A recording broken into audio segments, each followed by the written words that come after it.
Well, it is great to see all of you here this morning. I don't know if everybody knows this, but early this morning, we put about 40 high school kids on the road with, I think, about 10 leaders going with them. So we've got a group of 50 people that are on their way to Tennessee this morning. And Caroline Kessler texted her mom just a few moments ago and told her that at least one of the vans, they are watching through live stream as they're traveling. So can we just thank them for what they're doing? You might want to wave.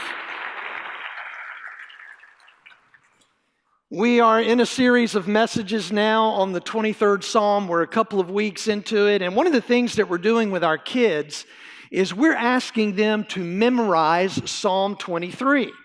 And to be perfectly honest, we are bribing them with popsicles. So any of the kids that memorize the psalm and come and recite it to Marnie or to me or to Manuela, we're going to have a popsicle party. But hey guys, we're challenging every one of you to memorize Psalm 23 as well. You can do this. And so just in the spirit of encouragement, I want to give you a pop quiz today. And I'm going to say the opening line of the 23rd Psalm, and I want you to provide the next line. It's very simple. It's a fill-in-the-blank quiz, okay? Fill-in-the-blank quiz. And let me just say, too, if you were watching the little bumper video just a few moments ago, you cheated, okay? Because you know the answer. All right, so you can do this. The Lord is my shepherd. All right, that's verse 1. You've got verse 1 down, and there are only 5 left. So you can memorize Psalm 23. And today we're coming up on the next part of that psalm. We're really looking every week at this simple question: what does your life look like if you are convinced and if you know that the Lord is your shepherd?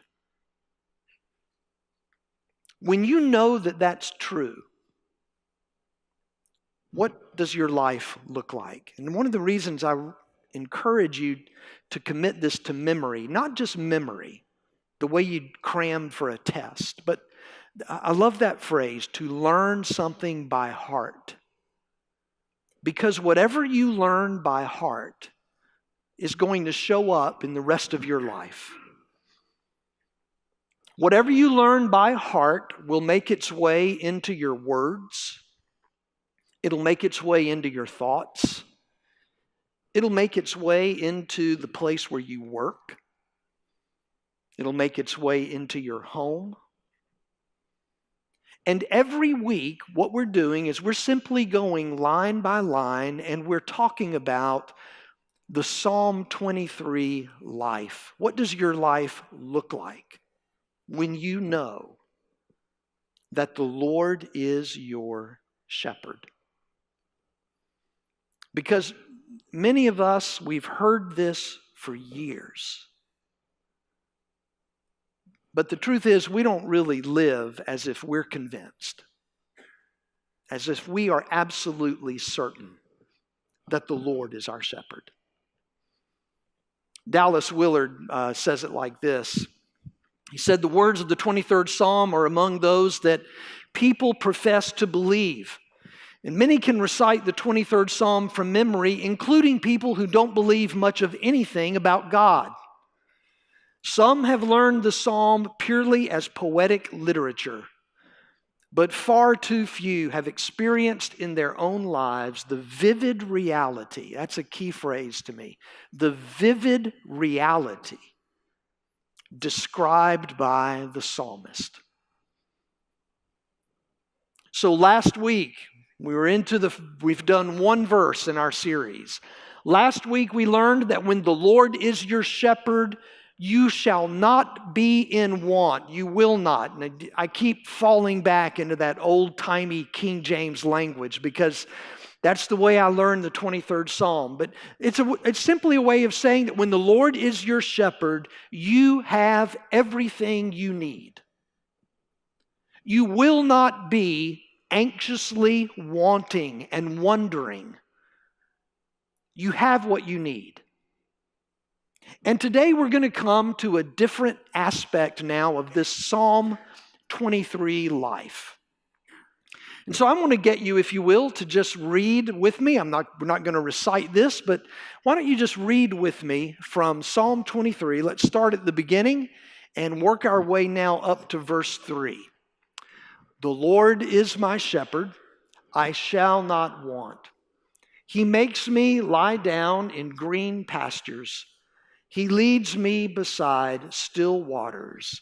He restores my soul. Today we come to a dimension of the Psalm 23 life that when you know that the Lord is your shepherd, you will be at rest. You will be at rest. As I was kind of getting ready for the message this week, I came across this kind of goofy thing, but you golfers will appreciate it. May thy ball lie down in green pastures, not in still waters. That's why I don't play golf, because I'm always in the still waters. But what does that really mean? What do those words look like in your life?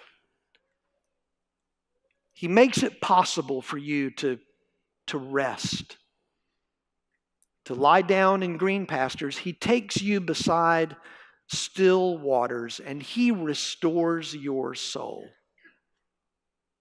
Rest. Some of you may remember, it's been a number of years ago now, but this story hit the news in a big way. Northwest Airlines 188 left San Diego, making its way to the airport at Minneapolis, St. Paul. As they approached Minneapolis, St. Paul, air traffic controllers could not communicate with Northwest Airlines 188. There was no response. Finally, after the flight had missed the airport by about 150 miles, the pilots made contact. They turned the plane around and they did a U-turn. You ever had to do a U-turn? That's a big one when you're at 30,000 feet. They turned the plane around. They made it back to Minneapolis, St. Paul. But when they got on the ground, they were met with local police. They were met by the FBI. An investigation was launched. Why did this aircraft miss the airport by 150 miles? And though I don't think it was ever conclusively determined, there were many things that were theorized and offered, but the basic answer, most likely, was that the plane missed the airport because of pilot fatigue. The pilots had dozed off. Now, later the pilots would explain that that was not true. They insisted that they were in a heated debate about airline policy. I don't know. Does that work for you? I'm just not sure. But the prevailing idea is that pilot fatigue accounted for the fact that they completely missed where they were supposed to be by 150 miles. And I guess I'm thinking today, what have you missed because you were not rested? What have you missed maybe because you were just tired? An opportunity? A conversation?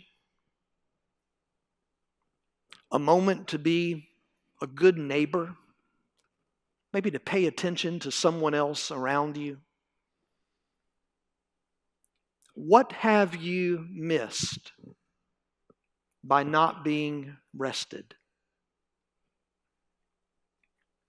The American Sleep Association, I was amazed to learn there is such a thing, but they've basically determined that most of adults need about 7 hours of sleep a night. 40% within the age range of age 40 to 59 operate at a sleep deficit. Some of you are here today at a sleep deficit. And let's be honest, we don't make it easy on you, do we? Some of you right now are sleepy. I can see your faces. I know. I mean, this happens in church all the time. And, we put you in the soft chair. We bring the lights down. We do not make it easy. But some of you are you're not rested enough. Maybe one of the most practical things I could do as a result of this message, I'm going to give you some homework today, some Psalm 23 homework. I want you to go home after church, get lunch, and take a nap. Okay? For some of you that I know, I feel that way too. Hear the applause over there. The Harvard Business Review did a study of 4 large corporations some years ago, and they reported that the lost productivity because of sleep deprivation came to about $54 million annually among these 4 companies that they studied. There is a significant price we pay when we are not rested. And yet today, I want to ask you to look a little bit deeper at this with me. We're not just talking about sleep. We're talking about something deeper. Sleep and rest are connected, but they're not identical. Some of you are not rested today because you did not sleep well. But it may be that there are others of you do not sleep because you're not rested. Rest is a posture of the soul. It is a condition of our spirit. Rest is not the same thing as leisure. It's not the same thing as doing something that we might call relaxing or fun. I'll bet every one of you know that sometimes when we go on vacation, we're ready to come home so that we can rest from our vacation. The vacation just wasn't all that restful. Rest has really nothing to do with where you are. It's not an escape. You do not find rest by escaping the ordinary demands of your life day after day after day. Although we often talk about rest in that way. We use the phrase, a getaway. We need a weekend getaway. But rest is not simply about going somewhere. It's not leisure. It's not about your posture. You could be laid back in a hammock. And on the inside, you can just be a hurricane. Rest is something deeper. I had been away for a couple of nights earlier this week. I came home on Thursday and I found that there was a tree in my front yard. One of the branches had fallen off. It was just laying in the front yard, and I had to get that branch cleaned up. But I noticed the place where it fell, and it appeared to me, I have no idea what happened. I don't know what the weather was like here on Tuesday and Wednesday night. I do not know what happened to the branch, but it looked to me that on the inside, something was not healthy. And when it comes to rest, usually that's what we see. It's not about the things that are going on around you. Those things simply reveal something about us on the inside, deep within. Rest is a posture of your spirit, of your soul. There's a writer, pastor that I really like a lot, Mark Buchanan, and he said it like this. One measure for whether or not you are rested enough, besides falling asleep in board meetings, and by the way, I would add church services, okay? One of the ways that you'll know whether you're rested enough is to ask yourself this: how much do I care about the things I care about? When we lose concern for people, when we cease to laugh when our children laugh and instead yell at them to quiet down, or weep when our spouses weep and instead wish they didn't get so emotional, when we hear of trouble among our neighbors and our first thought is that we hope it isn't going to involve us, when we stop caring about the things we care about, that's a signal we are too busy and probably not rested. So I want to ask you a simple question as we think about Psalm 23. How did you sleep last night? And I don't mean like on your side. I mean how well. Maybe another way to ask it is this: did you show up here today rested? Are you rested? And maybe the question leads us to simply ask, how do we find rest? How do we find rest? We get a very, very helpful answer from our good shepherd, Jesus. And I want you to look, if you've got a Bible, you can just follow on the screen or maybe open your Bible, your phone to Matthew chapter 11. And here's what Jesus said. Come to me, all you who are weary and burdened, and I will, what?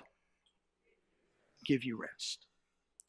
Take my yoke upon you and learn from me, for I am gentle and humble in heart, and you will find what? Rest for your souls. I want you to linger with me for just a few moments this morning on those two short verses. Matthew 11, verses 28 and 29. Because rest is in a person. Rest comes from Jesus. It is not an escape. It's not a leisure activity. It's not a vacation. It's not necessarily a change from anything that may be going on around you. Things in your world may remain exactly the same, but Jesus promises rest in Himself. He says, come to me. And so if we just slowly kind of walk through this, I want you to notice the very beginning. First of all, Jesus offers us an invitation. Come. Come to me, all who are weary and burdened. I love the old King James language again. All of you who are weary and heavy laden. Have you heard that? Have you ever heard that phrase? Heavy laden. There's an image in my mind from years ago. Up until my son could drive, Marnie and I did carpool every morning. We took our kids to school every morning. And I have an image in my mind. I think my son was like early middle school age, and he was involved in band, and he was wrestling, and he had classes. So I remember him getting out of the car, going around back, getting his stuff, and I watched him kind of going into school. He had a saxophone case in one hand. He had his gear bag on his other shoulder draping down. He had a book bag. I was always amazed at how heavy their backpacks were, this heavy backpack, walking into school. And I remember looking at that and thinking, I'm not sure that's good. That child is heavy laden. Now, every one of those activities were just fine. Band, great. Wrestling, great. Classes, of course, great. But I just noticed his hands were absolutely full. Weary and heavy laden, Jesus says, come to me. An invitation. And then it's followed at the very end by a promise. Jesus makes a promise to you that as we come to Him, we will find rest for our soul. It's very interesting as you look at the words. Notice up at the beginning, the very first sentence, Jesus says, come to me. He gives the invitation, all of you who are wearied and burdened, and I will, what's the word?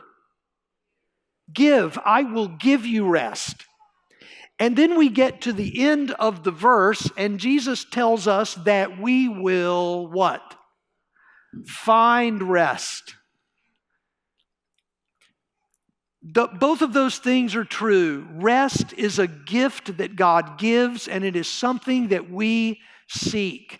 Jesus gives us what we are seeking. He gives us rest.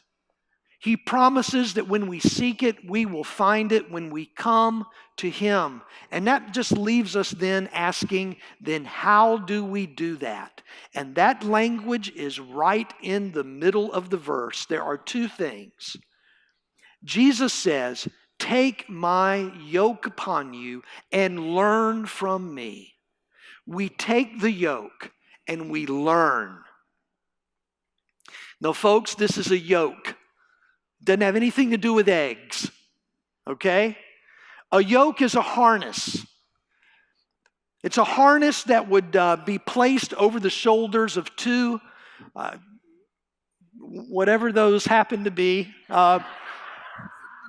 ox, some kind of beast of burden, and it would join them together. The people who heard Jesus say this knew exactly what He meant. And if you grew up on a farm, you know exactly what this is. Jesus says, take my yoke upon you. And the meaning can be twofold. One, it can simply mean that we are joined with Him. We are joined and we walk next to Him. We keep step with Him. Take my yoke. Be joined with me. Walk with me. Walk at my pace. In the rabbinic literature, there was also a phrase very well known about the yoke of the law or the yoke of wisdom. It was to submit yourself to something. Jesus says, take my yoke and learn. That's the other word, learn. Isn't it a kind of counterintuitive thing that we need to learn rest? We might think that that's just something we do. You just naturally do it. But maybe what we need to do is learn. And we learn rest as we come to know that we have a good shepherd. You know, back in the beginning of the Bible, as God brought His people out of literally the driven labor of slavery, the weariness and the burden of slavery, God brought His people out of Egypt and He gave them a law. He wanted them to observe the Sabbath. He provided bread for them every morning, bread that would lay on the ground. It was called manna. The word manna actually means, what is it? Because they woke up in the morning and they looked out and they said, what is it? Manna. But they were not to gather on the seventh day. And here's what we read in Exodus 16. Nevertheless, some of the people went out on the seventh day to gather it but they found none. Bear in mind that the Lord has given you the Sabbath. That is why on the sixth day, He gives you bread for 2 days. Everyone is to stay where he is on the seventh day. No one is to go out. So the people rested on the seventh day. But they had to learn to do this. They still tried to go out on the seventh day and get their bread. And some of you do that too.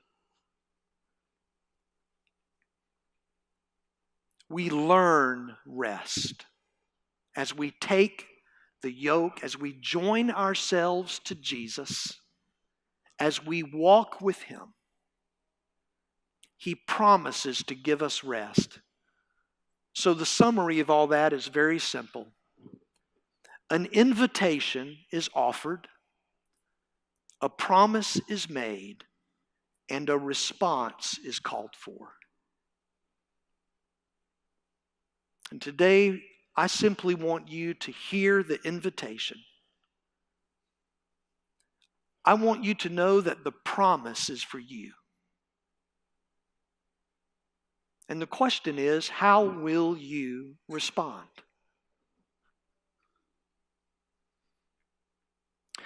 What is the burden that you are carrying today?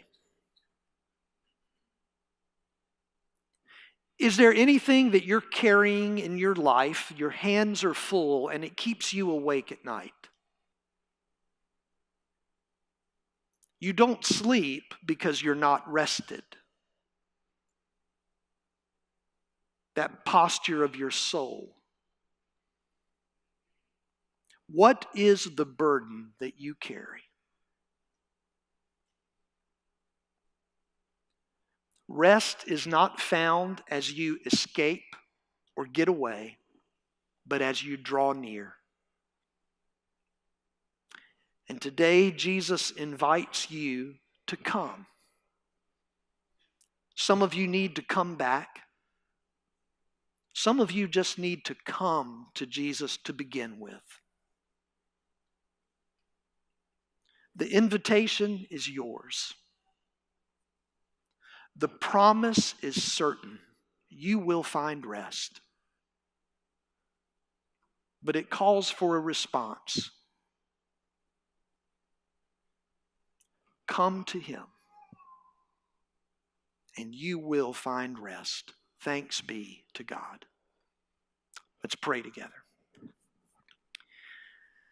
God, I pray for everyone in the room right now. I pray for anyone who might be listening over a computer. Father, I pray that the gift of your rest would become very real. Not because our circumstances have changed, not because we've gotten away from our ordinary daily life, but that we would know deep within ourselves the gift of your rest as we come to you. And I pray especially today, God, for anyone in this room who has never taken the step of simply coming to you and placing their life in your hands. Father, today that's what we want to do. We place our life in your hands and we ask you for the gift of your rest. And we pray it in Jesus' name. Amen.